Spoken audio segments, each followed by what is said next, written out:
আপনি কি ডায়াবেটিসের ওষুধ মেটফর্মিন ডেইলি খাচ্ছেন? লাস্ট কখন আপনি আপনার ভিটামিন B12 টেস্ট করেছেন? এই ছোট্ট ভিটামিন B12 ডেফিসিয়েন্সি কিন্তু আপনার হার্ট অ্যাটাকের ঝুঁকি অনেকটা বাড়িয়ে দিতে পারে। কিভাবে এই ভিটামিন B12 ডেফিসিয়েন্সি মেটফর্মিন খেলে হতে পারে, আর কিভাবে এই হার্টের অ্যাটাক আপনি প্রতিরোধ করতে পারেন, সেটা জানতে গেলে আপনি এই ভিডিওটি দেখুন।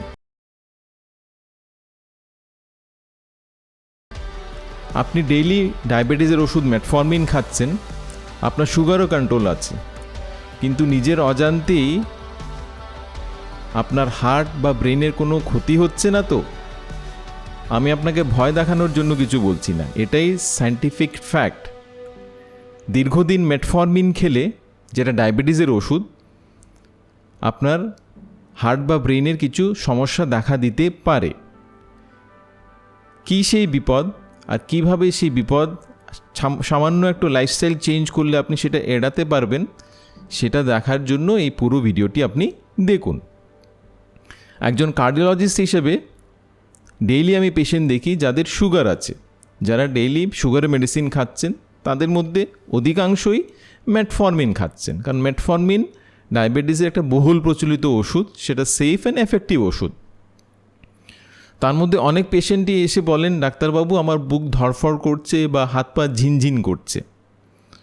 যখন আমি জিজ্ঞেস করি লাস্ট টাইম আপনি B12 কবে টেস্ট করেছেন, বেশিরভাগ সময় উত্তর আসে, না ডাক্তারবাবু আমরা তো সেটা টেস্ট কখনো করিনি। আমরা এই জিনিসটাই কিন্তু এড়িয়ে যাই। আমার একজন 58 বছর বয়সী পেশেন্টের কথা মনে পড়ছে, যিনি 7 বছর থেকে মেটফর্মিন খেয়ে যাচ্ছেন। ওনার সুগারও কন্ট্রোল আছে। হঠাৎ ওনার ক্লান্তিভাব আসা বেশি শুরু হলো, অ্যান্ড হাতে পায়ে ঝিনঝিন শুরু হলো, তার সঙ্গে বুকে ধড়ফড়ও শুরু হলো। যখন আমরা ECG করলাম অ্যান্ড ব্লাড টেস্ট করলাম, সেটাতে দেখা গেল ওনার B12 ব্লাডে B12 অস্বাভাবিকভাবে কমে গেছে। সেটা কিন্তু কোনো কাকতালীয় ঘটনা না, এটাই সায়েন্টিফিক ফ্যাক্ট যে ভিটামিন B12 আর মেটফর্মিনের মধ্যে একটা যোগাযোগ আছে। যখনই আমরা দীর্ঘদিন মেটফর্মিন নিচ্ছি, সেটা আমাদের ভিটামিন B12 শরীরে কমিয়ে দিতে পারে। কিভাবে সেটা কমায়, আর ভিটামিন B12 এর ঘাটতি দেখা দিলে সেটা শরীরে কি ক্ষতি করতে পারে, আসুন আমরা সায়েন্টিফিক্যালি সেটা জানি। B12 একটা ইম্পর্টেন্ট ভিটামিন আমাদের জন্য, যেটা আমাদের খাবার দাবার থেকে সাধারণত আমরা গ্রহণ করি। আর এই ভিটামিন B12 আমাদের পেট থেকে যখন অন্ত্রে যায়, সেই অন্ত্র থেকে সেটা শোষণ হয়। মেটফর্মিন যেটা ডায়াবেটিসের ওষুধ, সেই অন্ত্র থেকে আমাদের যে ভিটামিন B12 এর শোষণের যেটা ক্ষমতা, সেটা অনেকটাই কমিয়ে দেয়। তো ভিটামিন B12 কমলে কি সমস্যা দেখা দিতে পারে? রিসার্চে দেখা গেছে যে ভিটামিন B12 আমাদের শরীরে একটা উপাদান আছে, যার নাম হচ্ছে হোমোসিস্টিন। আর এই হোমোসিস্টিন বাড়লে বিভিন্ন সমস্যা দেখা দিতে পারে। আমেরিকান কলেজ অফ কার্ডিওলজির রিসার্চ অনুযায়ী হোমোসিস্টিন বাড়লে আমাদের স্ট্রোক আর হার্ট অ্যাটাকের ঝুঁকি অনেকটা বেড়ে যায়। আর এই B12 আমাদের শরীরের যে হোমোসিস্টিন, সেটা কন্ট্রোল রাখতে সাহায্য করছে। যখনই আমাদের বডিতে B12 এর ঘাটতি দেখা দেয়, আমাদের হোমোসিস্টিন শরীরে বেড়ে যায়। আর এই হোমোসিস্টিন বাড়লে, যেটা আমি অলরেডি বললাম, আমাদের হার্ট অ্যাটাক আর স্ট্রোকের ঝুঁকি বেড়ে যায়। ইন্ডিয়ান হার্ট জার্নালের রিপোর্ট অনুযায়ী যারা লং টার্মে মেটফর্মিন ব্যবহার করছেন, তার মধ্যে 30 থেকে 40% পেশেন্টের B12 এর ঘাটতি দেখা দেয়। তার মানে কি এটা যে আপনি মেটফর্মিন বন্ধ করে দেবেন? না, একদমই না। কারণ মেটফর্মিন সুগারের জন্য একটা জীবনদায়ী ওষুধ, সেটা সেফ ওষুধ, অ্যান্ড সেটা এফেক্টিভ ওষুধও। আর সেটা বহুল প্রচলিত ওষুধ, কারণ সেটার দামও খুব একটা বেশি নয়। এটা কস্ট এফেক্টিভ মেডিসিন। আর মেটফর্মিন যে শুধু সুগারকে কন্ট্রোল করে সেটা না, মেটফর্মিন আমাদের ওজনকেও নিয়ন্ত্রিত রাখতে সাহায্য করছে। তাই কোনো কোনো ক্ষেত্রে সুগার ছাড়াও আমরা অন্যান্য ইন্ডিকেশনও মেটফর্মিন ব্যবহার করে থাকি, কিন্তু মেটফর্মিন ব্যবহার করলে আপনাকে এই কয়েকটা জিনিস মাথায় রাখতে হবে, যেটা আপনি পালন করলে আপনি মেটফর্মিনের যেটা সাইড এফেক্ট, স্পেশালি যে ভিটামিন B12 যেটা ঘাটতি আপনার দেখা দিতে পারে, বা ভিটামিন B12 কমলে যেটা আপনার হোমোসিস্টিন বাড়তে পারে, সেটা থেকে আপনি আপনাকে সুরক্ষিত রাখতে পারবেন। আসুন আমরা সেটা আলোচনা করি। তো অনেকেই আমরা ভাবি যে আমরা মেটফর্মিন খেলে আমাদের পেটের একটু সমস্যা দেখা দেয়, আমরা একটু গ্যাস অম্বল হয়, বা একটু পেটের অন্যান্য সমস্যা, লুজ মোশন কারো কারো হতে পারে। কিন্তু সেটা ছাড়াও মেটফর্মিন দীর্ঘদিন ব্যবহার করলে আপনার শরীরে কিছু কিছু লক্ষণ আপনাকে মাথায় রাখতে হবে। তার মধ্যে কারো কারো ক্লান্তি ভাব থাকে, কারো কারো মাথা ঘোরে, কারো কারো মাথা ঝিমঝিম করে, কারো কারো আবার একটু ডিমেনশিয়া বা মেমোরির প্রবলেম দেখা দিতে পারে লং টার্মে। মেজাজ কারো কারো একটু খিটখিটে হতে পারে, অ্যাংজাইটি, ডিপ্রেশন, ইরিটেবিলিটি একটু বাড়তে পারে, তার সঙ্গে শরীরে রক্তাল্পতা দেখা দিতে পারে। তেমনি কারো কারো আবার মুখে একটু ঘা হতে পারে, অ্যাঙ্গুলার কিলাইটিস, বা মুখে একটু অ্যাপটাস আলসারেশনের মতো হতে পারে, বা হঠাৎ করে বুক ধড়ফড় হওয়া, বসা থেকে উঠতে গেলে মাথা ঘোরানো, বা হাত পায়ে ঝিনঝিন করা, বা ব্যালেন্সের একটু প্রবলেম হওয়া। তো এই লক্ষণগুলো হচ্ছে যে আপনার শরীরে হয়তোবা B12 ঘাটতি আছে। তাহলে আপনি এই লক্ষণগুলো থাকলে আপনি ডক্টরের পরামর্শ নিন, আর আপনি আপনার B12 চেক করুন। তো আজ আমি আপনাকে বলবো যে কি 3টে সহজ উপায় ব্যবহার করলে আপনি সেফলি লং টার্মে মেটফর্মিন ব্যবহার করতে পারেন। তার মধ্যে নাম্বার 1 হচ্ছে, মেটফর্মিন আপনি যদি ব্যবহার করে থাকেন নিজে থেকে সেটা স্টপ করবেন না, আপনি ডাক্তারের পরামর্শ নিন। কারণ মেটফর্মিন একটা, যেটা আমরা অলরেডি ডিসকাস করলাম, একটা ডায়াবেটিসের ফার্স্ট লাইন ওষুধ।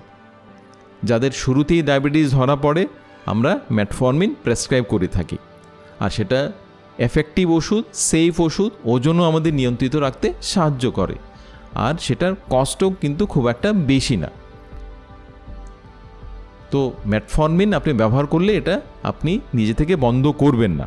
আপনি আপনার নাম্বার 1 ভিটামিন B12 টেস্ট করুন, স্পেশালি যারা লং টার্মে মেটফর্মিন নিচ্ছেন। আর নাম্বার 2, আপনি আপনার খাবার দাবারে B12 পরিমাণ বাড়ান। যেমন আপনি ডেইলি আপনি একটা সেদ্ধ ডিম নিতে পারেন, ডিমে প্রচুর পরিমাণে ভিটামিন B12 আছে। তেমনই আপনি মাছ, স্পেশালি রুই, কাতলা, ইলিশের মতো মাছ আপনি ফ্রিকোয়েন্টলি ব্যবহার করতে পারেন। আপনি ডেয়ারি প্রোডাক্টস, আপনি দই নিতে পারেন। এগুলো নিলে আপনার B12 ঘাটতি অনেকটাই পূরণ করতে সেটা সাহায্য করবে। আর নাম্বার 3, যদি আপনার B12 শরীরে প্রচুর ঘাটতি থাকে তাহলে হয়তোবা আপনাকে B12 সাপ্লিমেন্ট নিতে হবে। সেই সাপ্লিমেন্টটা ট্যাবলেট হতে পারে বা সেটা ইঞ্জেকশনও হতে পারে। তো সেটা আপনার ডাক্তারবাবু আপনাকে গাইড করবেন। তো কাদের মধ্যে B12 ডেফিসিয়েন্সি হওয়ার সম্ভাবনা বেশি? স্পেশালি যারা লং টার্মে মেটফর্মিন নিচ্ছেন, যারা 5 বছর বা তারও বেশি সময় থেকে মেটফর্মিন নিচ্ছেন বা হাই ডোজে মেটফর্মিন নিচ্ছেন, মোর দেন 1500 মিলিগ্রাম যারা মেটফর্মিন পার ডে নিচ্ছেন, 5 বছরের বেশি থেকে নিচ্ছেন, তাদের B12 ঘাটতি দেখা দিতে পারে। তারা অবশ্যই পিরিয়ডিক্যালি বছরে একবার একটু B12 চেক করতে পারেন, B12 আর ফলিক অ্যাসিড। তেমনি যারা প্রতিনিয়ত গ্যাসের বড়ি খাচ্ছেন, তো গ্যাসের বড়ি খাওয়াটা একটা অভ্যেস হয়ে গেছে আজকাল, সবাই গ্যাসের বড়ি খায় কোনো ইন্ডিকেশন ছাড়াই। তো রেগুলারলি যদি আপনি ফ্রিকুয়েন্টলি লং টার্মে গ্যাসের বড়ি খাচ্ছেন, সেটা থেকেও কিন্তু আপনার B12 ঘাটতি দেখা দিতে পারে। তো ওদেরও B12 টেস্ট করাটা ইম্পর্টেন্ট। তেমনি যাদের কোনো পেটের অপারেশন হয়েছে বা যারা ভেজিটেরিয়ান, যারা নিরামিষাশী, ওদেরও ভিটামিন B12 ঘাটতি দেখা দিতে পারে। কারণ B12 সাধারণত অ্যানিম্যাল সোর্সে পাওয়া যায়, যেমন মাছ, মাংস, ডিম, এগুলিতে প্রচুর পরিমাণে ভিটামিন B12 আছে। তো নিরামিষাশী যারা, পিওর ভেজ যারা, ওদের B12 একটু ঘাটতি দেখা দিতে পারে।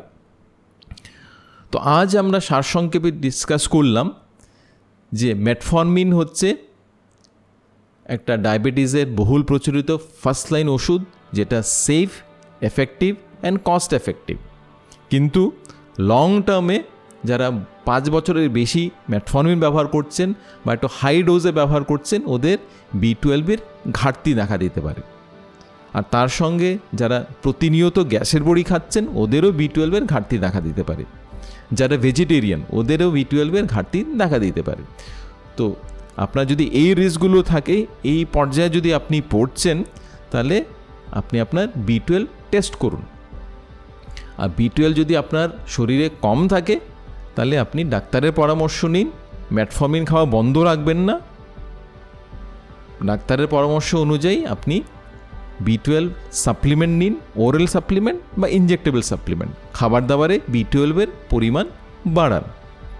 কারণ B12-এর ঘাটতি দেখা দিলে যেমন বিভিন্ন সিমটম দেখা দেবে আপনার, তেমনই আমাদের শরীরে হোমোসিস্টিন বলে একটা উপাদান বাড়তে পারে, যেটা থেকে আমাদের হার্ট অ্যাটাক আর স্ট্রোকের ঝুঁকি বাড়তে পারে।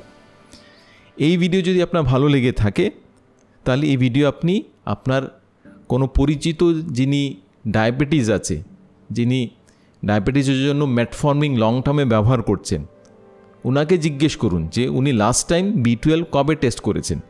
আর এটার উত্তর যদি উনি না দিতে পারেন, তাহলে ভিডিওটি ওনাকে শেয়ার করুন। এই শেয়ার হয়তোবা ওনাকে, ওনার হার্ট আর ব্রেনকে সুরক্ষিত রাখতে পারে। এই ভিডিও আপনার ভালো লেগে থাকলে আপনি আমাদের চ্যানেলকে লাইক, শেয়ার অ্যান্ড সাবস্ক্রাইব করুন। অ্যান্ড আমাদের এই ভিডিও আপনি ফলো করুন, যেটাতে আমরা ডিসকাস করেছি ডায়াবেটিস থাকলে আপনার কতটুকু হাঁটা দরকার। আর সেটা কি আপনি সকালে হাঁটবেন, না আপনি খাওয়ার পর হাঁটবেন। আমি ডাক্তার অরূপ। আমাদের সঙ্গে থাকুন, সুস্থ থাকুন, ভালো থাকুন।